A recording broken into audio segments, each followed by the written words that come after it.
Royal Enfield bike নিয়ে এই প্রথম পাহাড়ে ভ্রমণ।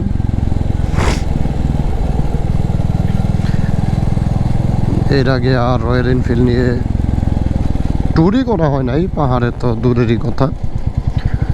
তবে এটা আরেকটা বিষয় হচ্ছে, আমার পুরো ট্যুরিং লাইফে যত ট্যুর করেছি সবই সিঙ্গেল রাইড দিয়েছি, মানে পিলিয়ন ছাড়া। আজকে আমার সাথে আছে সানি মামু, আমরা দুইজনে এক বাইকে রয়্যাল এনফিল্ড বাইক দেখে মূলত চিন্তা করলাম এটা পাহাড়ে তেমন একটা প্রেশার পড়বে না, দুইজন যাওয়া যায়। আর হচ্ছে গত বছর মৃদুলকে নিয়ে ফেজার গাড়ি দিয়ে কাপ্তাই পর্যন্ত আসছিলাম বিলাইছড়ি দুপপানি ঝর্ণায় যাওয়ার জন্য।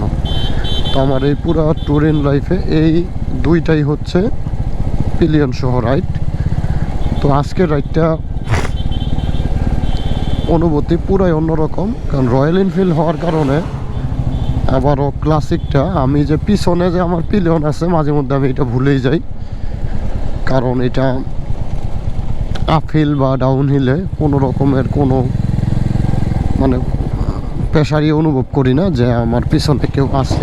তার জন্য নর্মালি অনেক বাইকে যে এটা একটু প্যারা হয়ে যায়। তো এই হচ্ছে অবস্থা। আমরা এখন বান্দরবন শহর থেকে রুমার দিকে যাচ্ছি।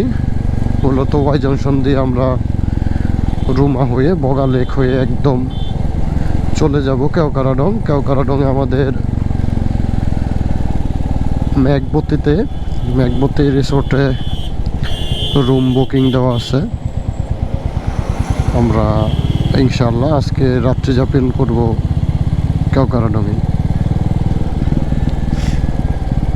আর এর মধ্যে কালকে যেহেতু রাতে আমরা 1টার দিকে বাড়ি থেকে রওনা হয়েছি, সারা রাত ঘুম নেই।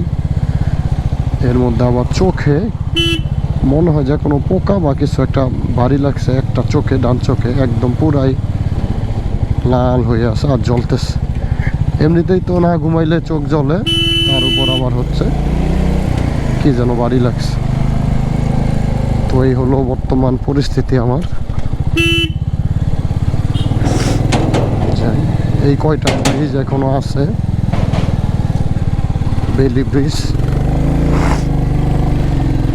রয়্যাল এনফিল্ডের সুবিধা হচ্ছে মানে গিয়ার কয়টা আছে কি আছে এগুলো দেখার কোনো দরকারই নেই, আপনি জাস্ট থ্রটল মোচড় দেন আর বাইক